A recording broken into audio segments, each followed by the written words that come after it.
Well, thank you for joining us. We are, you just kind of, if you're watching this now, this is kind of the midst of this summer series of basically having the best summer. Hopefully the best summer yet. And so this is actually kind of the third video in this whole thing. Mm-hmm. At the time of recording anyway, this is only the second one recorded because the actual second video will be done in person, and that's actually coming up a couple of weeks from now from when we're recording. But so in this series, with kind of the idea of living this out through the summer, we are kind of revisiting a earlier series from the end of last year and beginning of this year that we talked about with thriving in community. And so we're revisiting kind of the four soils needed to really help to really help grow a thriving community. Isn't it the 4 ingredients for good soil? Sorry, 4 ingredients for good soil. Sorry, I realized that. That's okay. 4 soils. Yeah. 4 soils is parable. Jesus Is the parable? Yeah. Okay. So 4 ingredients for a good soil for a thriving community. And these 4 ingredients really play an integral role for growth of maturity and character.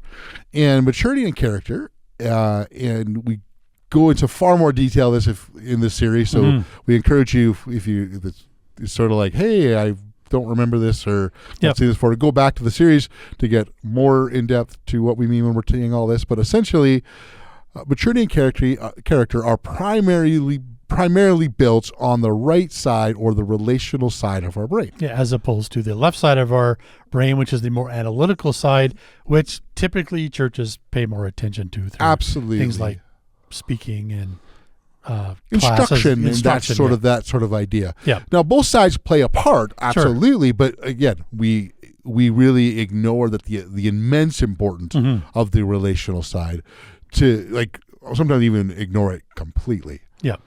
And so we've been using the work of Dr. Jim Wilder, as well as other people kind of associating him, like Michael Hendricks, and specifically looking at the book, The Other Half of Church, when we did this. We're using that to help guide. We've used that to help guide us, and then just sort of our own journey through this whole thing. So, again, by the time you watch this, we've met together in person, and we kind of went over that first ingredient in soil, which is joy. Yeah. And joy is such an important part. Joy is having moments with God, having moments with each other.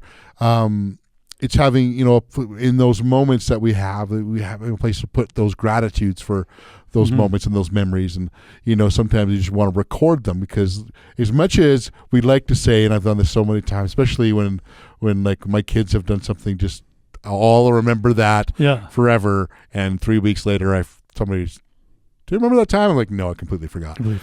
So it's... Or we tend to remember the really bad things. Oh, we tend to remember and we can't recall some of the good times we've actually had. Yeah. So in that, it's the idea of that we record those down somewhere. Maybe it's on your phone, because those are super handy. Sure. Or if you're a journaler, maybe it's having a journal. It's just something, whatever works for you, that you can come back kind of to remember those joy moments. Because again, it's so easily forget in time, or the bad things memories seem to rise to the top before sometimes those joyful ones. Yeah, because as we learned in this series and we talked about it, past joy moments can actually impact present joy realities. So absolutely. If we are going through something bad, or we just want to start our day off on a good note, we can recall some of those past joy moments, and that will actually trigger us to have joy again in the moment. That's right. And I think it's really important to note, just as we say that doesn't mean that you go to that memory and your mood will be totally changed. No. But what it does mean is it can give you just some of the strength we need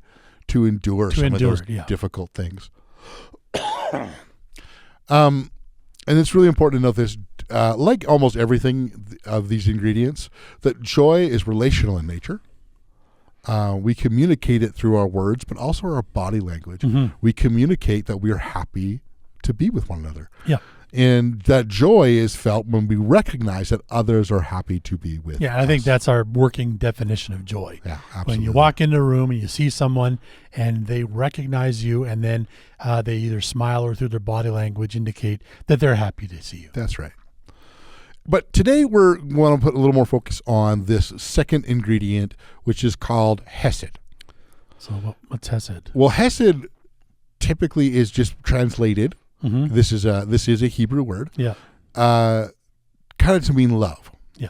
However, what we've learned from Dr. Jim Weiler and Michael Hendricks is that Hesed is, yes, it to be translated to love, but by itself, that one word love is really insufficient to really communicate what Hesed means. Mm-hmm. And we need further descriptions and often adjectives to really kind of get. Yeah, because love by itself could mean I love my mom, or I love pizza, or I love going to the bookstore, or there's so many variations. It's really abstract in a lot of ways. We don't know. Sometimes we can say it and on its own. Yeah, it could just be like a fun feeling. Mm-hmm. But here are some of the sort of descriptions and adjectives found in the Bible when we use word Hesed that really kind of gives the idea of more concrete meaning. It'll be things like great love, loyal love, faithful love, enduring love, and things like steadfast love. And that's what is meant by Hesed. When we get this sort of deeper and sort of, I'll say, correct meaning, we really come down to this idea, and this is more the idea of kind of a modern understanding in kind of the words we use today. It's really about attachment. Yeah. Yeah, it's attachment. It's a relational love. It's meaning and being and not romantic in nature, but you're attached to people, and it's defined by a secure relationship. Yeah, that's exactly in the psychological term. Secure attachment. Yeah, is what Hesed is really about. Good. So how do we live this out? Now, joy, and I'm going to be honest, this is simplistic in nature when I talk about joy. Joy is almost more of a moment. Yep. When we talked about, it's that happy to be with someone. It's you walk into someone and you meet someone and you notice they're happy to be with you. You have that moment of, oh, that felt good. I can see they're happy to be with me. It's a moment, really important. So how do we live this out? So like joy, I know this is a bit simplistic. Joy is a moment. Sure. It's the idea of like when you run into someone, you see someone and you notice that they're happy to be with you. Sure. So it's the triggered feeling that I feel in the moment. Yeah. It's a moment. It's important. Sure. Hesed is something that's built over time. It actually, you could say it like it needs a lot of joy moments. Sure. And those will build into Hesed. That's why we have descriptors that we use, or those adjectives, such as enduring or faithful or steadfast. This is something that takes some time. Sure. It's like building up a friendship.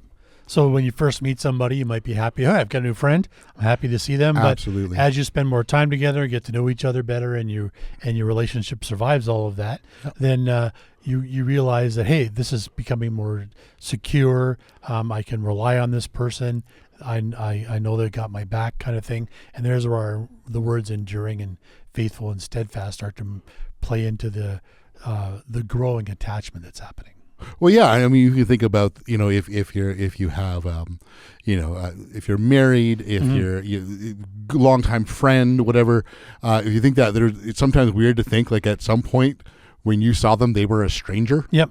It's that I don't think Hesed has sort of really hopefully come into a lot of that sort of stuff. Where like at some point, like I think of sometimes with Courtney, there's somebody where it's sort of like you were a stranger at one point, and now you're the closest person to me, and that sort of thing. And just like, but yeah, that's Hesed is a part of that. Well, my wife, Mila, and I have been together for more than 40 years, and I can't imagine it, or I can't even remember a time. I have to think really hard to remember when I wasn't with her. Yeah. But there was a time she was a perfect stranger. So she takes that time, and sometimes it is kind of meaning, especially if you have a relationship, friendship with someone that doesn't span that long. Yeah. You can sit there like, I remember one time like I would have passed them in whatever, walking in a mall or wherever we're going, and wouldn't have paid any attention, and now they're one of my closest friends. That's such a weird moment. Yeah. Anyway, so again, these descriptors, this enduring and faithful and steadfast, just over time, building and building. This is a part of what Hesed is. So how do we live this out? One of the best things we do is just look what Jesus did. Sure. As followers of Jesus, like it's probably like there's ground zero. There's the place to start. What do we see Jesus doing? Well, firstly, he spent time with his disciples. Sometimes I think we talk a lot about Jesus' healing, those things, when he spoke, a Sermon on the Mount, all that sort of stuff, and those are good. But we miss out, like, he spent roughly 3 years with these individuals. He ate with them. He traveled with them. He lived with them. He just lived life completely with these individuals. Yeah. They saw how grumpy he was in the morning, whether he got hangry or any of those things. A group of 12 people like that who were the constants. And then there's others that were there too that were kind of coming and going, and different women in the group too. So it wasn't just the 12. This was like there's bigger than that for community. Sure. And when it started, you got a bunch of strangers getting to know each other, and that can be I can see where by the time this is done after the 3 years and they've gotten to know each other, it describes exactly what we're talking about. Exactly. And he did a lot of that. It's just an important part that, again, because it's not necessarily, even though like sometimes the initial meeting of some of the disciples could be quite memorable, it's some of them aren't. Like, just also, hey, they're just following him, and it's that time that really where Hesed broke out and started to happen. And the other thing he did, and we've talked about this often, is Jesus met people around tables, which is at its core about Hesed, because it's a place where people connect. Sure. And again, that's an important part of what Hesed is. It's about connecting with one another. Luke shares a great story that I think highlights Jesus establishing Hesed. And this is Luke 19. I'm just going to read it here. Jesus entered Jericho and made his way through the town. There was a man there named Zacchaeus. He was the chief tax collector in the region, and he had become very rich. He tried to get a look at Jesus, but he was too short to see over the crowd. So he ran ahead and climbed a sycamore tree beside the road, for Jesus was going to pass that way. When Jesus came by, he looked up at Zacchaeus and he called him by name. "Zacchaeus," he said, "quick, come down. I must be a guest at your home today." Zacchaeus quickly climbed down and took Jesus to his house with great excitement and joy. But the people were displeased. He has gone to be a guest of the notorious sinner, they grumbled. Meanwhile, Zacchaeus stood before the Lord and said, "I will give half my wealth to the poor, Lord. And if I have cheated people in their taxes, I will give them 4 times as much." Jesus responded, "Salvation has come to this home today, for this man has shown himself to be a true son of Abraham. For the Son of Man came to seek and save those who were lost." Wow, what a powerful story. It's a great story. But I think it's really important here. He goes to be a guest at his house. Yep. And this would have been very much that he's going to be around Zacchaeus' table. Because that's not just sort of like, he didn't just pass him by. He didn't give Zacchaeus that joy moment. Like, he did, like, "Hey, Zacchaeus, good to see you way up there in the tree." Yep. Go on, move along. I'll sign a few photos or whatever. Selfie. There's no selfie moment. That would have been a great joy moment, which was really good, and he got that. And it says he was excited to see him. Exactly. He said he experienced joy. It was him inviting himself over. Yep. Him allowing himself to be a guest in Zacchaeus' house around the table, that created a place where connection and attachment can actually happen. And as a result of that, we start to see a transformation in the character of Zacchaeus. Yeah, and it obviously happened around the dinner table. We don't know how much time it took. We don't know. But obviously, whatever was said at that dinner caused Zacchaeus to have a change of heart. And tax collectors are really frowned on by Jews collecting taxes on behalf of the Romans. They were considered the worst of sinners. Well, people were mad he was going there. And for Jesus to eat with him was even more offensive, because he's not just spending time with him or noticing him or acknowledging him. He's going to his house to eat with him. And so that in their culture meant that you were considering them an equal. And, that's right. And nobody would do that with the tax collector. Exactly. Or we can go back to the word we've been using. He went there and he's attaching himself. Yeah, exactly. Hesed is going on there. All right. So taking all that, how do we apply that to our lives this summer?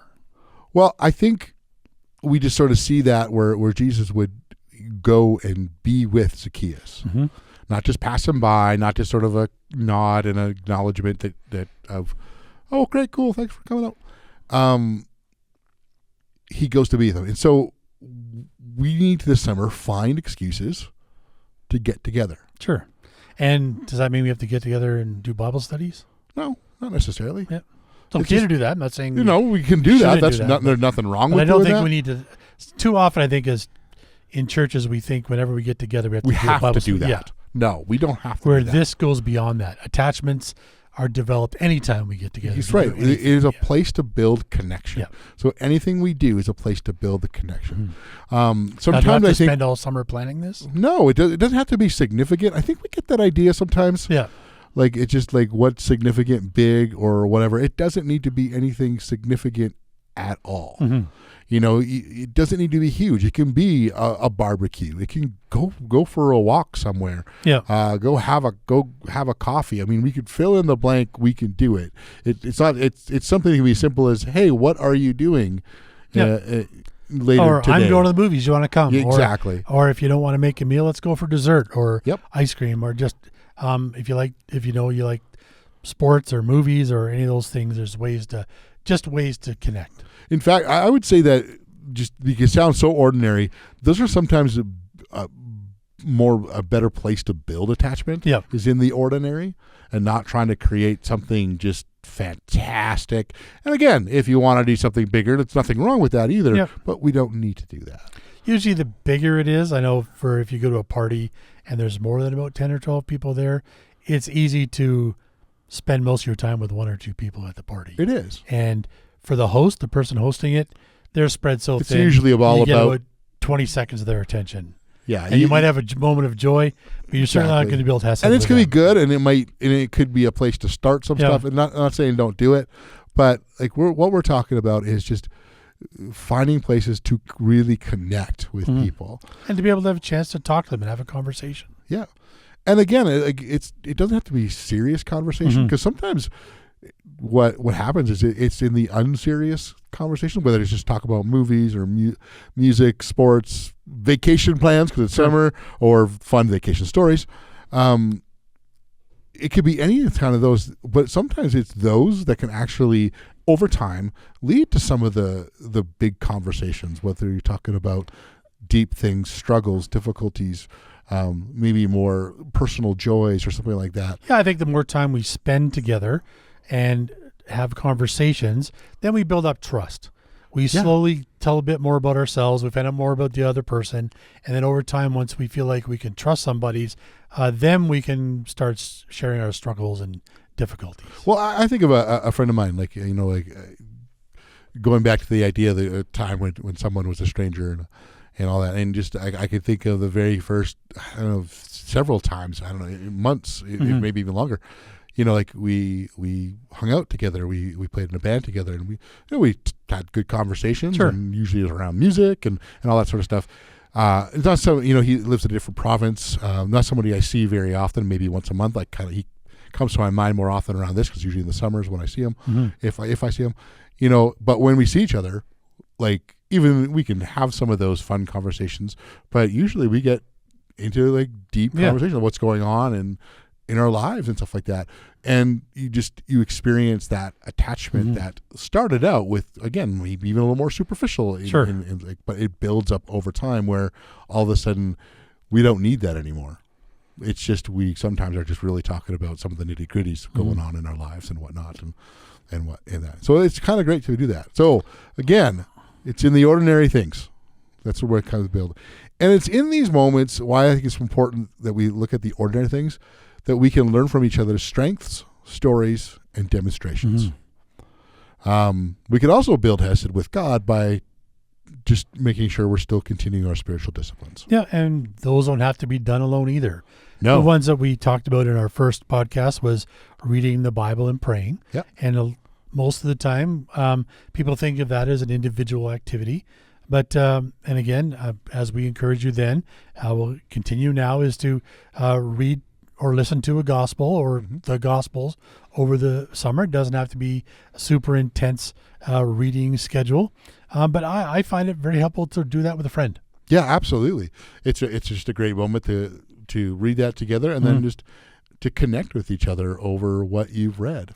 Yeah, because I know for me, I'll read something and something will kind of pop out, stand out for me, and somebody will read the same passage and something different will, Absolutely. and it just gives us a point of conversation. Yeah. And why it meant something to me and maybe not to them. So all just kind of those things, just those finding times to be together. And it's those times that we might see really great transformation happen. And it's not on the basis of like, we had a conversation and I need to tell you a bunch of things you do. It's just on the basis of we're growing together. Yeah. And we each have strengths. And sometimes those strengths can be places of weaknesses for the other. And just even by good, deep conversation and demonstration, we actually help the other person. Sure. And it might be something, again, a lot less like sit down on a formalized thing. It just sort of happens as we're in relationship and that attachment grows secure. Sure. And I think what we've talked about today can help us lead to a time of us having a really great summer and still being able to grow in our faith. And again, it all really starts with being present and making connections and making connections over time, because that's really how attachment, love, or Hesed grows. So let's really be intentional this summer about connecting with people, whether it be people in our church community, people in our home group, our friends, our neighbors. All of them are important.